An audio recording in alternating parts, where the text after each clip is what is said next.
Hello students, कैसे हैं आप? बहुत बढ़िया होंगे। तो चलिए, अब आज जो आपने पिछली बार कंसेप्ट सीखा था एरिया ऑफ सेगमेंट और एरिया ऑफ सर्कल का, एरिया ऑफ सेगमेंट और एरिया ऑफ सेक्टर का, उसको क्वेश्चंस के रूप में कर लेते हैं। एग्जांपल नंबर 2 आपके सामने दिखाई दे रहा है।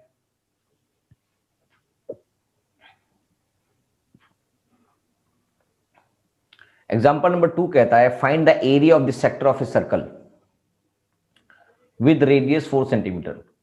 Find the area of sector of a circle with radius 4 centimetre, यानी इसका रेडियस 4 सेंटीमीटर यहां पर दिखाई दे रहा है। क्या ये बात समझ में आ रही है? 4 सेंटीमीटर यहां पर दिखाई दे रहा है, यानी कि ये वाला पोर्शन। उसके बाद एंड द एंगल 30 डिग्री, और इसका एंगल 30 डिग्री है। Also find the area of the corresponding major arc, और find the area of the corresponding major sector. Major sector का भी आपको एरिया निकालना पड़ेगा। क्वेश्चन में मेजर सेक्टर बोला है तो मेजर सेक्टर भी निकालना, और पाई की वैल्यू 3.14 दे रखी है। तो इसको निकालने के लिए आपको पता है एरिया ऑफ सेक्टर अगर निकालना है, OAPB सेक्टर है स्मॉल वाला, इसको निकाल लेंगे। सेक्टर बोला है तो स्मॉल मतलब माइनर वाला सेक्टर होगा। और उसके बाद पूरे सर्कल का जो एरिया होगा वो πr² होता है। उसमें से ये माइनर वाला सेक्टर हटा देंगे तो मेजर सेक्टर का एरिया आ जाएगा। क्या ये बात समझ में आ गई?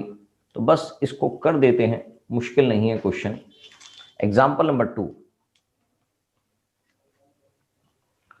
एरिया ऑफ सर्कल, चैप्टर 12 चल रहा है। एग्जाम्पल नंबर 2 की बात करते हैं। तो एरिया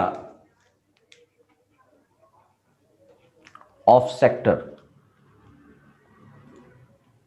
यहां पर उसकी फिगर बना देते हैं आपके लिए। ये इसका सेक्टर बना रखा है और इसका 30 डिग्री एंगल दे रखा है। OAB और इसकी यहां पर P दे रखा है। तो एरिया ऑफ सेक्टर OAPB क्या होगा? वो अभी आपने पढ़ा है कि उसका जो फॉर्मूला होता है वो होता है θ/360 डिग्री मल्टीप्लाई बाय πr²। तो थीटा की वैल्यू यहाँ 30 दिख रखी है, 30 divide by 360 multiply by 3.14 multiply by pi. R की वैल्यू क्वेश्चन में दे रखी है 4 यूनिट्स दे रखी है, 4 × 4। तो बस इसको काट देते हैं, 12 आ गया और 4 3 जा 12 हो गया। इसका मतलब इसकी वैल्यू आ गई 3.14 मल्टीप्लाई बाय 4 डिवाइडेड बाय 3। इसको सॉल्व कर देते हैं।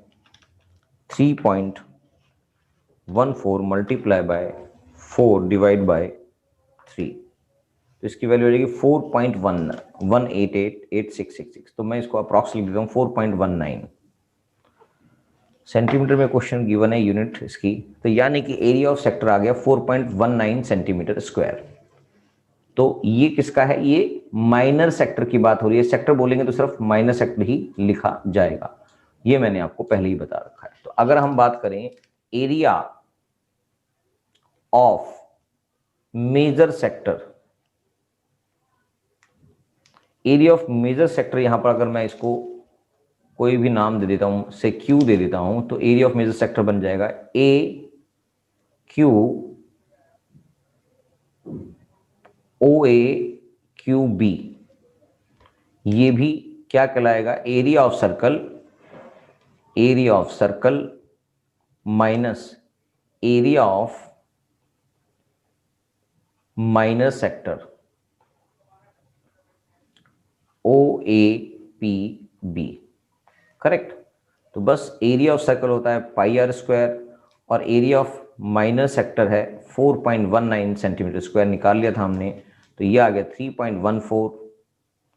इसको भी अगर आप लिखना, चलो ठीक है, 3.14 मल्टीप्लाई बाय आर की वैल्यू यहां पर भी 4 ही है, 4 × 4 माइनस में 4.19।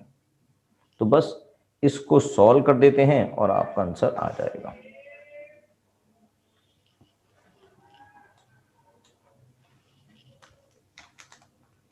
ये आ गया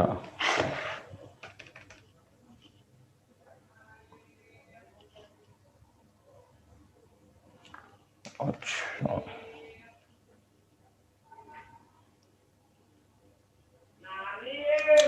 3.14 multiply by 4 multiply by 4, 50. This is 50.24 minus में 4.19, माइनस में 4.19 कर देंगे तो आपका आंसर आ जाएगा 46.05 centimetre square is the answer.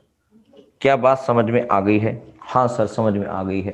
तो बस मेजर सेक्टर का जो एरिया वो इस तरह से भी निकल सकता है, दूसरी तरह से ये भी हो सकता है कि अगर आप चाहें तो मेजर सेक्टर्स का अलग से निकाल लें, क्योंकि आपको थीटा वहां पर ऑलरेडी पता है, क्योंकि 30 डिग्री अगर माइनस सेक्टर दिखाई दे रहा है इसका मतलब मेजर सेक्टर का थीटा है वो 330 डिग्री होगा। तो 330 degree divide by 360 multiply by pi r square करेंगे तो भी आपका मेजर सेक्टर का एरिया आ जाएगा। क्या बात समझ में आ गई?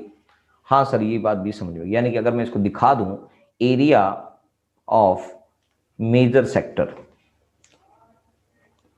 उसका नाम हमने रखा था OAQB, ये ऑल्टरनेट है आपका, ऑल्टरनेट तरीका है कि इसको आप कैसे निकाल सकते हैं, वो निकाल सकते हैं आप 360 माइनस थीटा अपॉन में 360 multiply by pi r square. तो इसकी वैल्यू आ गई थी 330, 360 माइनस थीटी की वैल्यू यहाँ पर 30 डिग्री थी, तो 330 डायरेक्ट मैं लिख देता हूँ multiply by pi, that is 3.14 multiply bye 4 into 4, ये भी आंसर 46.05 सेंटीमीटर स्क्वायर आएगा। इस तरह से ये सॉल्व कर सकते हैं। तो ये दोनों तरीके से आपकी मर्जी है, जैसी मर्जी सॉल्व करें।